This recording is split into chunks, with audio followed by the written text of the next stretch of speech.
Let me just give you 5 quick items to make sure that you get the maximum result. Real simple. I'm going to do it real quick because we got to finish. The difference in people, the difference in performance, the difference in the final result, the outcome, is it usually dependent upon skill? Is that what makes one person better than another? Yes or no? How many have seen someone with unbelievable innate skill get wiped out by an athlete, a person, a business individual who clearly had less skill? How many have seen this happen? Say aye. It's our ability to maximize. We said on day 1, leaders are what transform organizations.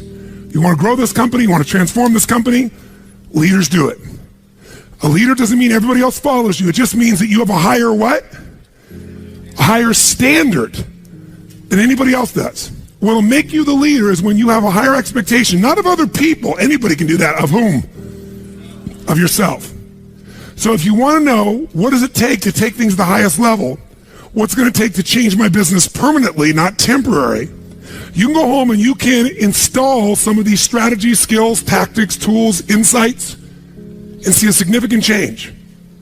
But if that change is going to be a lasting company of value that keeps growing, then the things you've learned here have to become the standard for your organization, not something you did for a period of time. Whenever you look at somebody and say, why are they more successful than anybody else? It's always because of step 1, they've raised their standard. If you go back home and you want to change your life in any way, personally, professionally, or your company, as boring as it sounds, as stupid as it ain't it sounds, you might say, I spent all this time, this energy, this money, and you're going to tell me to raise my standards? Yes. Because even though that's not sexy, it is the only thing that creates lasting change. You can go on a diet and you can lose weight, but what will that person eventually do? They'll go where? Back, unless they raise their standard. Now that sounds so trite and stupid and positive thinky or old school, but the truth is it's the truth. So maybe I can language it in a way that's more compelling to you or more simple. What does it mean when we say raise our standards? It means you turn your shoulds into musts. The difference in people is that they turn their shoulds into musts. The things that you used to say I should do, you do your shoulds when it's convenient, when it's comfortable, when it goes your way. But when something is a must, not to other people, but a must to you, do you find the way to get it done, yes or no? So the difference in people is what's their must, or another word for that is what's their standard. Every person in this room right now, our bodies are a reflection of our physical standards. They are not a reflection of our desires. Most people have a desire for more energy or a better body or a stronger body or a more fit body. We don't get our goals, we get our musts. The ones that are the musts become how you are. And guess what? It shows up in your rituals. When it's a must, you have different rituals, different things you do consistently when you must have your body a certain way than you should or you'd like to or you ought to. How many thought I'm talking about here? Say aye. So whether we want it or not, the only way to change your body long term is change what the must is for you. Now, I'm not telling you what it should be. Who the hell am I? I'm just saying maybe it's time for you to take a look. Because many times you set the standard a long time ago, or you lost the standard completely because most of us base our standards by our environment. Who you spend time with is who you tend to become. So if everybody around you is gaining a little weight, or everybody around you is, constantly tired, after a while, even if you had high energy, you don't want to make fun of them or tease them or make them feel bad. So gradually, subconsciously, you lower your own standard just a little bit. And that little bit is that old metaphor, overused but true. You take a frog and put him in boiling water, what's it going to do? Jump right out. But if you put him in and turn the water up real slowly, over time, it'll boil to death. That's most people's lives, isn't it? And it's usually because you haven't remembered the power of who you spend time with. Who you spend time with is who you become. So one of the things that's great about this 5 days is you found people from all over the world who are all absolutely committed to go day and night and day, literally, sometimes with food, sometimes without, but whose standard was, I am here to maximize who I am, what I'm about, what I'm going to take home, what I'm going to create. That raises your game. Remember, play against somebody you're better than, your skills are going to go down. Play against somebody better than you, just to stay on the court, the game has to go up. Want to change your life? Raise your standard. Want to raise your standard the most? Get around where it's better. Surround yourself with people playing the game much higher than you are. So just to be around them, your game has to rise. That's part of what we try to do. When we come into a company, we create that by raising the standard amongst them. Or you got to do it by yourself, but you got to do it. How many agree with me on this? Say I. And it starts with whom? It starts with us. So raise the standard. I remember when I met Michael Jordan for the first time, and it was while he was still with the Bulls. And I asked him, I got a chance to do some coaching a bunch of people, and I think I introduced him because of this. And I said, Michael, I said, how is it you do this? I mean, you're the best that's ever lived at this stage. Got to ask the same question of Wayne Gretzky. And interesting, Wayne Gretzky, I had read someplace and he gave me the same answer. I asked him the same thing. You're not the fastest. You're not the strongest. You're not, you don't, how is it you're the great one when you're not the fastest, the strongest, the quickest? And he said, well, Tony, I appreciate the compliment, but he said, I think one of my advantages is most people skate to where the puck is, and I skate to where the puck is going. The power of what? Anticipation. He knows the pattern. With Jordan, his standard was, I asked him, he said, Tony, everybody, I said, what makes you the best? Is it natural ability? Is it talent? Is it skill? Is it God-given? Is it strategy? What is it? He said, Tony, I think I can say this to you without it sounding like hyperbole. He said, I have got unbelievable natural skills. But he said, study my history and you'll know why I am who I am. I did not make the high school varsity team when I was a sophomore in school. High school, I got cut. He said, I had a lot of natural talent, but the greatest gift of my life was a coach who said, you're not on the team. And I looked at him, I laughed at him. I said, you got to put me on the team. I'm the most talented guy out there. He said, no, you're not. He said, you have a lot of natural talent, but you have no heart, no absolute commitment, no real drive. You're not on my team. And it just crushed him. And finally he negotiated and he said, look, you want to be on my team next year? Simple. Meet me every morning before school for a one-on-one practice, and I'll take this raw talent and I'll teach you discipline. I'll show you how to raise your standard. And if you show up the whole year, I'll guarantee you a spot next year. And if you don't, probably the same outcome's going to happen when you try out next year. He couldn't believe it. And guess what? Most people don't know. Michael Jordan got up every morning and drilled and drilled and drilled and didn't get to be on the team. And next year he was on the team, and he was not only good, he was great. Guess when his career exploded? When he lost again, championship to Detroit. And he was on the bus. He said he was crying in the back of the bus, physically crying, pissed off at all the other players that they hadn't done their job. And something inside of him snapped and realized, crying, whining, blaming everybody else is not the problem. I need to raise my... Because he realized that's what did it for him originally. And you know what he did that year? He lifted weights like never in his entire life. He decided he was going to dominate every person, every floor, every place, every spot in the country. He's going to be stronger than anybody. He practiced like he'd never practiced in his life. And oh, by the way, he won how many NBA championships? How many in a row? 3. Retired, came back and won how many in a row? 3. Never anybody in history would even dream of such a thing, especially after retirement. That's the power of raising your standard. But guess who he competes with? Michael told me one time, he goes, Tony, if I competed with other people, I wouldn't be who I am. He said, my competition is with the best I can be. They're trying to compete with me. That's why I beat them. Because they're competing with where I am. But I'm competing with where I can be. Think about that mindset. Think how your life would be different if you raised the standard of what you expected from yourself, not your people, yourself, to that level. How things could shift. It's all about changing your shoulds to musts. It's all about going back and saying, this is how it's going to be. It's like when Gary Vee was here and he was guys were saying, man, I'm working so hard, man. I work from 9 to 6. He goes, yeah, what are you doing from 8 to 2? 8 p.m. to 2 a.m. That's when you master your craft. I always say to people, it's what you practice in private that you'll be rewarded for in public. People say, oh my God, you have this great ability, this great skill. They didn't see all the hours. This class, this course, I know tons of the stuff like the back of my hand. But if you talk to my team who's exhausted, they'll tell you we're up to 4 a.m. almost every night. To be able to figure out how to provide for you a life cycle and get it to be real so you can think about Nike and give you accurate information about when did they really get to young adult, when they fall down. We had to make phone calls, read financials, do all kinds of stuff. We did all that stuff. We were doing all these things, and we've accomplished so much, and I figured out how to make it even better. That level of commitment is what makes you great at what you do and gives you that little edge that makes you stand out from everybody else. And that standing out is what makes somebody absolutely own an industry or brand themselves like nobody else in the world. That process is what this is about. Raise your standard. When you got to go home, you got to say, where are we going to raise the standard? What am I going to take that's been my should and make it absolute must? Where are we going to do that as a team, and how are we going to pull it off? Now, who here has ever, by the way, your income right now is a result of your standards as well. It's not the industry and it's not the economy. Who here is making more money today than you made 10 years ago? Let me see your hands. How many feel like it's not enough today? Let me see your hands. And how could that be? Real estate's so cheap now. Computers are cheaper than they were then. You get so much more for your money. Because once you achieve a level, who knows what happens? You close the gap, you create a new gap. That's because that's what makes us grow.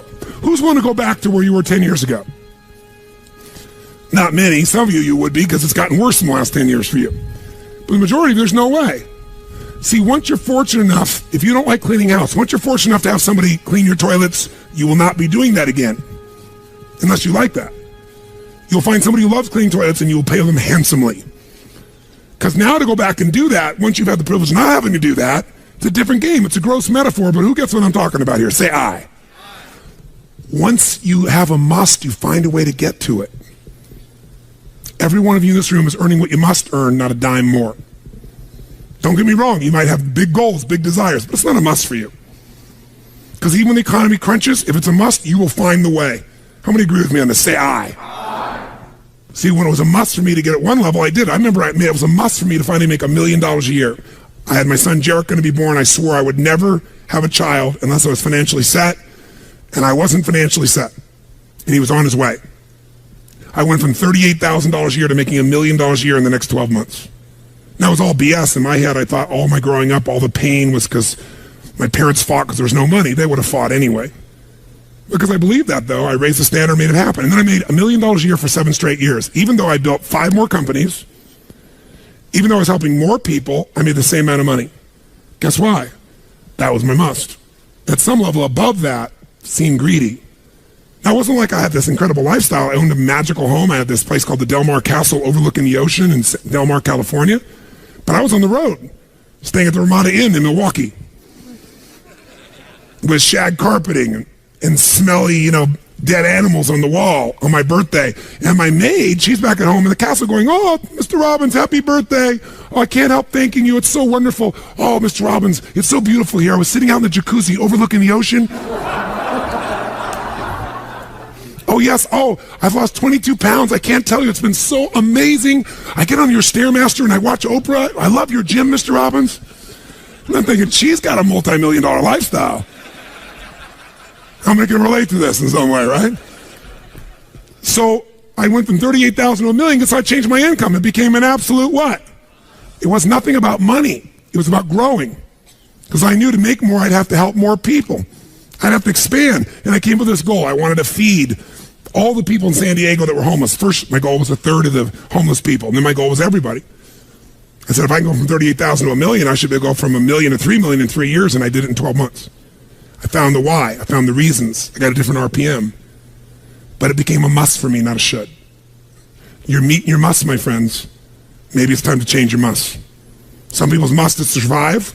Some people's must is to be okay. Some people's must is to have freedom. Some people's must is to have more than they could possibly spend. Some people's must is take care of everybody around them. Whatever your must is, you're going to get it. When you leave here, get clear on your must. Or raise your what? Step 2, real fast. I'm going to do it real fast. Who here's ever raised the standard and you get out there and you go, I'm going to go do this. And I'm committed. I'm going to change this. I'm going to make that happen. I'm going to lose 50 pounds. I'm going to take my company to the next level. And you're all excited. And then all of a sudden this voice in your head goes, who are you kidding? Who's ever had one of these? Raise your hand. Say I. So once you raise your standard, you got to get certainty behind it. You can sustain it. And that means you got to change your limiting beliefs. You got to change your limiting beliefs. And who has limiting beliefs, by the way? Who?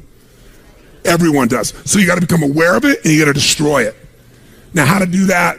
Honestly, if you've been to the UPW, you know how. If you haven't, come join me in San Jose or someplace else. And who has limiting beliefs, by the way? Who? Everyone does. So you got to become aware of it and you got to destroy it. Now, how to do that? Honestly, if you've been to the UPW, you know how. If you haven't, come join me in San Jose or someplace else and come through the experience. When you change your limiting belief, everything changes. Because as you believe, so is it done unto you. If you believe you're right, or you believe you're wrong, you're right. Because whatever you're certain about, you find a way to support it. I always teach people to exercise. Try this. And if you know it, do it fresh. Look in this room real fast for everything that's brown in this room. I'm going to give you a test. What's brown? Quick, look for brown, look for brown, look for brown. Brown hair, brown clothing, brown. Close your eyes. Tell me everything you saw in this room that's red. Raise your hand if you see more brown in your head than red and say I. Open your eyes. Now look for red, look for red, look for red, look for red, look for red, look for red. Look everywhere for red, look for red. Raise your hand if you found more red this time. Raise your hand, say I. Why? Because you're looking for it. Because whatever you focus on, you'll find. In fact, you'll find stuff that's not there. How many saw beige, called it brown just to feel successful? How many saw burgundy, called it red just to feel successful? See, once you believe something is a certain way, out of your need for certainty, you'll change things to meet that belief. Let me show you in 2 seconds flat why the rich get richer and the poor get poorer. I call it the success cycle. Real fast. Draw yourself 4 squares, put them up on the screen here. You'll see, as I do this, take a quick look. You'll notice you've got the word potential up in the left-hand square. Up in the right-hand square is the word action. Bottom right is the word results. Bottom left is the word belief, or another word for that would be a sense of certainty. Potential, action, belief, results. And notice there's arrows in a clockwise fashion where they just keep feeding each other over and over and over again. So again, it's potential, action, results, belief, or another word for that would be certainty. Now, do you ever notice how rich people tend to get richer and poor people to get poorer? And I don't just mean rich in financial terms. I mean people that are rich emotionally. Do you ever notice how happy people tend to get happier? And depressed people tend to get more depressed? How many found this to be true? Say I. It's because the power of momentum and what I'm about to show you. So let me show you something here. What's the potential of any human being? You tell me, quick. Unlimited. Do most people's results reflect that true potential? Yes or no? No way. Why? Because most people aren't taking enough what? But is it possible to take a lot of action and still get lousy results? What if you got a salesman that works for you and they walk out and they knock on 100 doors and they say, you wouldn't want to buy anything from me, would you? Or they don't say that verbally, but they say it non-verbally. Is that going to affect their results? Yes or no? So it's not enough even to take enough action, because when we believe it's not going to work or we're uncertain, does that affect how much of our potential we tap? Yes or no? See, if you don't think it's going to work, you're not going to put out a bunch of your energy when you think it's going to fail. And by the way, when you're not sure, you tap little potential. Do you take little or a lot of action? When you're not sure, when you think it's not going to work, do you take massive action or little action? Now, when you take little potential with little action, what kind of results do you get? Little lousy results. And when you get lousy results, what does that do to your belief? You go, see, I told you it wasn't going to work. Told you it was a waste of time. And then, by the way, when you have less belief, how much more potential do you take? More.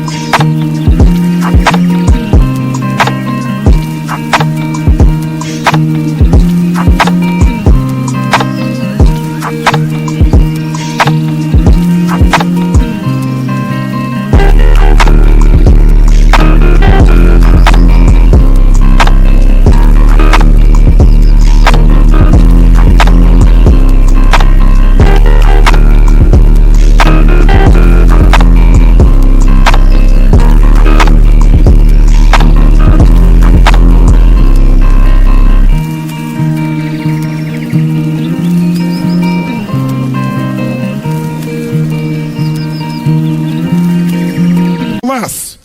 If it's possible, you tap less potential, more or less action. Less. And what happens to your results? They get even what? And now they got worse results. What's that do to your belief? And by the way, now you see the current economy. Isn't it true? Everybody out there is going, oh my God, the results are so bad, it's going to get worse in the future, so I better pull in my horns, there's less potential, so I'm not going to push as hard. I'm not going to take much action. Oh my God, I'm getting lousy results with little potential action. Oh my God, it's going to get worse. That's what creates a recession, depression, whatever you want to call it. How do you change that? By the way, can it work the opposite direction?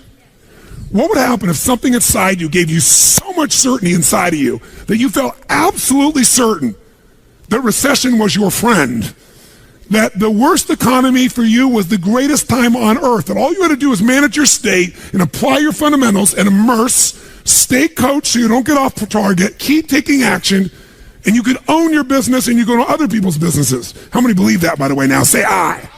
When you have that kind of certainty, are you going to use more of your potential when you go home or less? Which one, my friends? Are you going to take less or more action?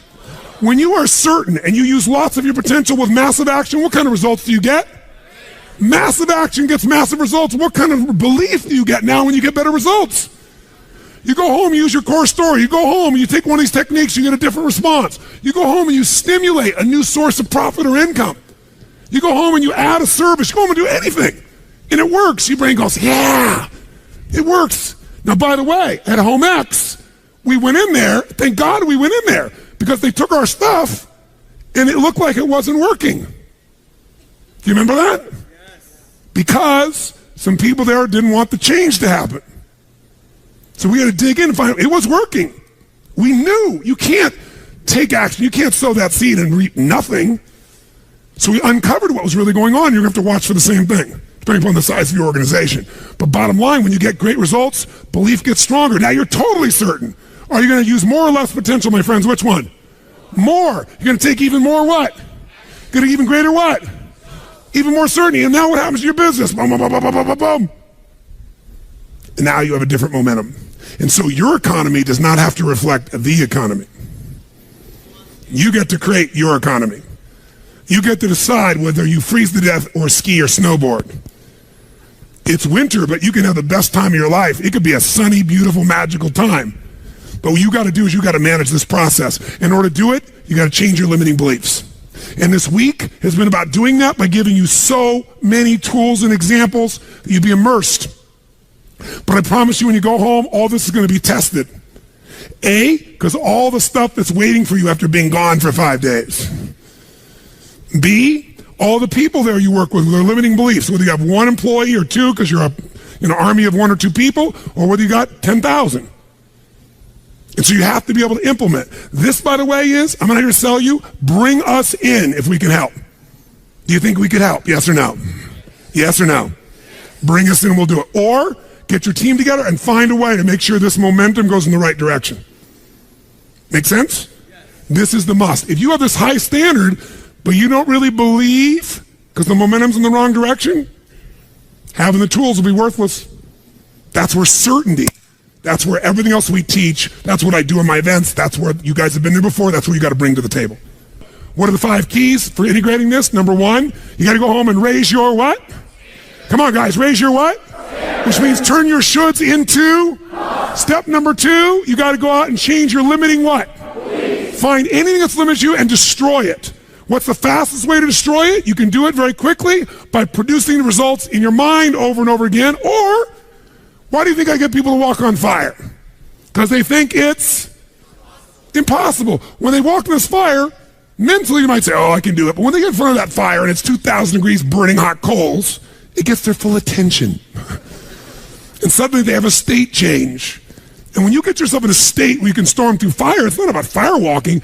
The state you're in to get yourself to walk across fire is the metaphor for anything that used to stop you, the fire of your life.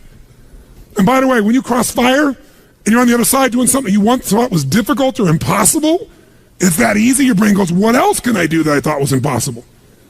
It's unbelievable. It's not intellectual, it's emotional. Plus, after fire walking, cold calling is not a problem.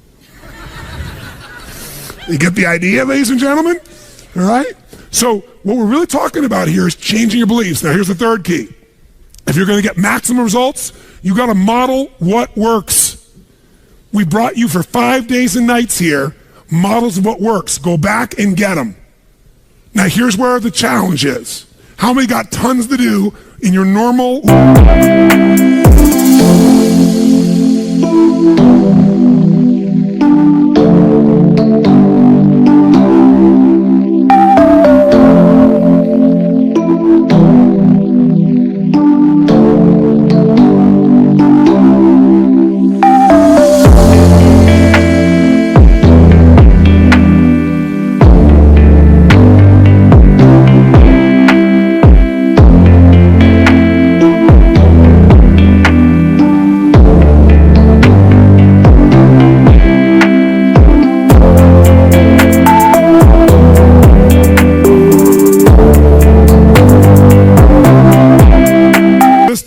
to do when you go home? How many got a lot to do? Say I.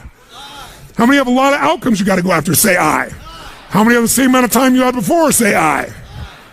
So in your business, if you need something to get done, you get it done because it's an absolute what? Or you hire someone to get it done. Hire us, hire someone else, get somebody inside. But are these things you're going home with musts or shoulds? Which one? Do whatever it takes. You say, I don't have the money. You don't have the money not to. Forget us. Hire somebody who's an individual who knows what they're doing and put them in there. Leverage yourself. The only way you're going to get the game bigger is by taking a little bit of what, my friends? Risk. But that means get yourself some resources. Be resourceful enough to get the resources. What's great about this? What is this opening? What is this creating? What's possible? What have I not seen? This is going to make me see. What have I learned from this? What can I learn from this? What am I willing to do to still have it the way I want it? That's the fourth step. You intensify, and you innovate. And then there's the final fifth step. And that fifth step's really simple, my friends. And that is step up and give. Step up and give more than anyone else could possibly expect. The ultimate transformation happens when you stop trying to get and you start to give. Whenever you're at your best, you're giving. I remember so vividly driving in my car, my Volkswagen Bug, and I was struggling, and I was 19 years old. I was driving on a freeway in San Gabriel Valley, the 210 freeway, I'll never forget. And it's midnight, and I'm frustrated. I felt like I tried everything. I had these big hits, like the one you just saw, and nothing was going my way. And I was frustrated, and I kept thinking, how come I'm not getting what I want? And all of a sudden, it just hit me on the freeway. I pulled over the side. It was almost midnight. No cars really around. Grabbed my journal, and I wrote, I still have the journal to this day from when I was 19 years old, full page, and I wrote, the secret to living is giving. And I realized why I wasn't doing well. Because I all focused about what I wasn't getting. I was not focused on what I was not giving. And the whole game changed.